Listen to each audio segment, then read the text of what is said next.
Good afternoon, everybody, and welcome to the channel.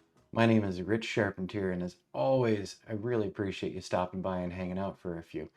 So today, I wanted to do a quick video on a question that I get a lot on my YouTube channel. So usually several times a month, people will contact me because they're a little confused about doing two-dimensional and three-dimensional modeling with drones. So they're not confused about the concept of modeling with drones, but they usually are confused about the applications and the software out there for doing 2D and 3D modeling. So today I've got the handy dandy iPad here in my hand and it's up on screen. So we've got screen mirroring going on, and I'm just gonna pull up my drone window. So over the years, I've done multiple videos here on YouTube, as well as my classes on Teachable, about different flight applications and also about doing two-dimensional and three-dimensional modeling. What confuses people confuses me too, just a little bit. But I think we're going to get this all worked out for you today. So there are two parts normally to doing our drone modeling. So if we're looking to do two-dimensional orthomosaics or three-dimensional homes or properties or whatever, if we were looking to do three-dimensional models, we have a starting point. That starting point is we have to capture some images, or in some cases, some video. But 9 times out of 10, you're going to be out capturing images of a location. Maybe it's a home, maybe it's a commercial warehouse, maybe it's raw land that's going to be built on. And so we need to gather the images that are going to be put together as a two-dimensional or three-dimensional model. There are many applications out there today to control your drone and allow you to set up for two-dimensional and three-dimensional models. And so what's up on screen here are some of the drone applications that I use. So the first one that you're seeing upper left is Ground Station Pro.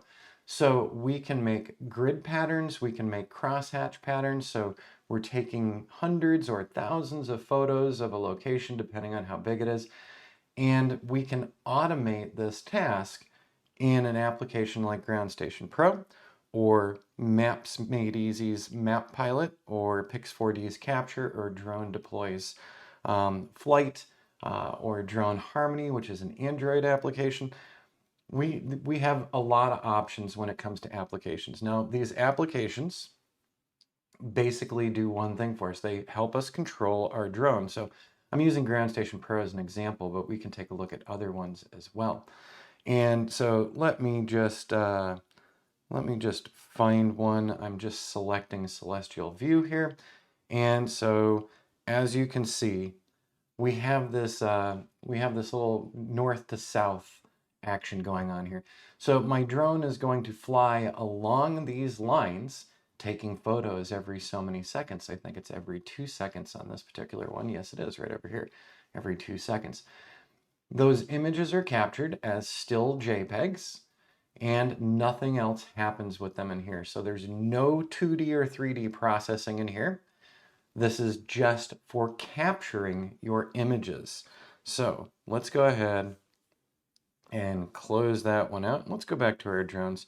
So I'm just going to pull up Map Pilot Pro to show you as well. So Map Pilot Pro does a similar thing to Ground Station Pro. We're capturing images for our models. So I'm just pulling up Ground Station Pro really quickly, and we'll just pull up another flight that I do, that I've done and I'm continuing to do right now for a new construction site that we're working on. So once again, we've got this interface where we can see where we've laid out an area that we're flying that we want to model, two-dimensional or three-dimensional. And once again, we've got these little lines on the map. That's where the drone's going to follow along and take photos every so many seconds so that they've got good overlap so they can be stitched together later. So let's go ahead and close that one. Let's pop back in here. So we also have Pix4D Capture, and we have Drone Deploys Flight. And so I'm just going to tap on Pix4D Capture really quick. And as you can see with Pix4D Capture, we can do polygons, grids, double grids for 3D models. And basically we're doing the same thing that we saw in Ground Station Pro and in Map Pilot's new Map Pilot Pro. So not too complex so far, right? We need to fly, capture images, and then we're going to do something with them afterward. Now, where people get confused is on applications like Pix4D's capture and Drone Deploy's flight. So both of these make these grid patterns just like Ground Station Pro, just like Map Pilot Pro, just like Drone Harmony. And but the difference here is Pix4D has a website where you can upload your images and have Pix4D process those images. Here's where it gets confusing. Some folks think, oh, well, I need to use Pix4D's capture to make a model in Pix4D. No, you don't. You can actually fly with any application of your choice. Ground Station Pro, Drone Harmony, Map Pilot Pro, Litchi. Each of these things offers different features. I wouldn't recommend doing 3D modeling with Litchi. It's great for waypoint missions, but not great for doing three-dimensional and two-dimensional modeling. The point I'm making here is that Pix4D has an online processing center that will, oh, air server fell asleep, but you can actually upload to Pix4D. Just had to get my passcode in there. So you can upload your images to Pix4D and have them process the three-dimensional or two-dimensional map for you. You can also upload to Drone Deploy's flight and Drone Deploy's website where they'll process for you as well. You can also upload your images to Map Pilot Maps Made Easy from your Map Pilot Pro or from any of the other ones. Basically, the capture applications do nothing more than help you get your images for your model. They do not process two-dimensional or three-dimensional models. They simply gather the images for you in a way that you've specified. Once you have completed your flights and gotten your data, gotten your images, now you could utilize Pix4D's website for processing your images. You could utilize Drone Deploy's website for processing your images. You can use Map Pilot Pro's Maps Made Easy to process your images. But here's the thing. If I go out and I shoot with Ground Station Pro, I'm collecting a bunch of images just like the others, and I can absolutely upload my images to Pix4D with an account with them. I can absolutely upload to Drone Deploy via their flight app or right on their website from my Ground Station Pro flight. And I can upload to Maps Made Easy's processing service. I can use their Map Pilot, or I could use Ground Station Pro, or I could use Pix4D Capture, or I could use Drone Deploy's flight. So what I'm saying here is the confusing point is the fact that some of these guys who are processing the data for you also make a capture application. So oftentimes visitors to this channel will think, oh, well, if I use Pix4D capture, then I've got to use Pix4D for processing. Nope, no, you don't.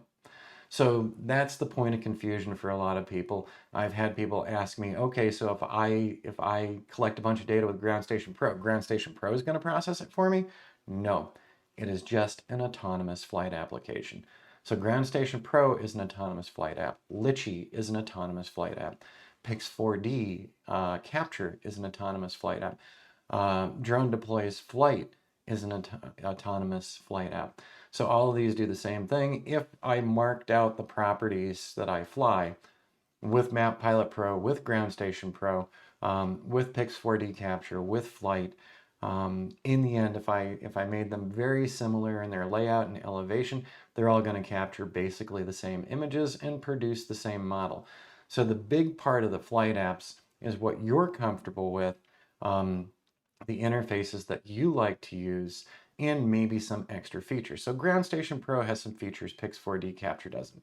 Ground Station Pro has some settings that Drone Deploy's flight doesn't have.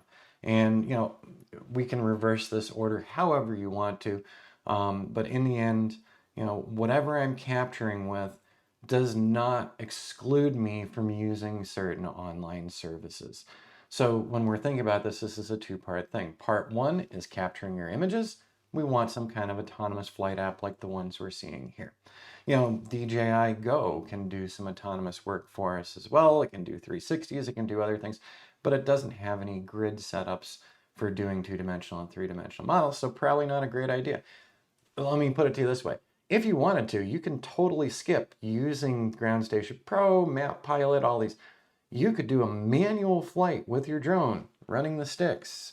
You can pick an elevation that you want to be at, let's say 150 feet above ground level, and you can fly a straight line capturing images every so many seconds if you want to. You move your drone over, you start coming back toward you, and once again, capturing images every so many seconds if you're up for that. So you can, in fact, manually capture images for processing on the 2D and 3D processing applications afterward. So a lot of these 2D and 3D processing applications are cloud-based. Some of them also have desktop assemblers as well. Pix4D, you can upload to them, or you can download their program for Windows or for Mac to process the images afterward to make your two-dimensional and three-dimensional model. So I think what you need to do here is separate in your mind. We have the flight application and we have the processing software either in the cloud or on your desktop. And so I do understand why people get confused because they see Pix4D capture and they see that Pix4D does assembly of your models.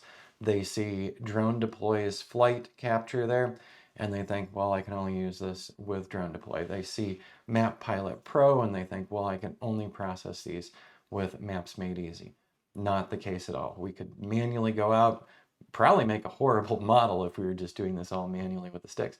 So the whole point of the flight apps is to make it easier on you to do pre-programmed flights that are reusable and that we can make nice models out of. Now, in my two-dimensional and three-dimensional modeling for beginners on my Teachable channel, we do get more into depth with this, but I do understand why people keep asking me this on YouTube, because people just starting out, there's a lot to learn. So, you know, you need to take your time as you're first learning how to do modeling with drones, and you will have some frustrations, absolutely, and you will make some mistakes, some small ones and some big ones. But as you practice and learn about what you're looking to do for these types of models, you'll get more comfortable with different flight apps and you'll find one that's your favorite. One of the ones that we don't have up here right now is Drone Harmony, because that is an Android only application at the moment. And they also have some great features too. So we've got a lot of comparable flight applications here. So you're just basically choosing the one that works best in your own work process. So I hope that this helps clarify things. You can always stop over to az-drone.teachable.com and you can take a look at the courses that we've got there, which will go more into depth about starting into doing two-dimensional and three-dimensional modeling with drones. We also cover some of these flight applications as well. But hopefully this clarifies it, and this is in response to another YouTube subscriber asking me some questions yesterday, and today we got their questions answered. But I thought it was time to revisit this because sometimes this can be a confusing topic.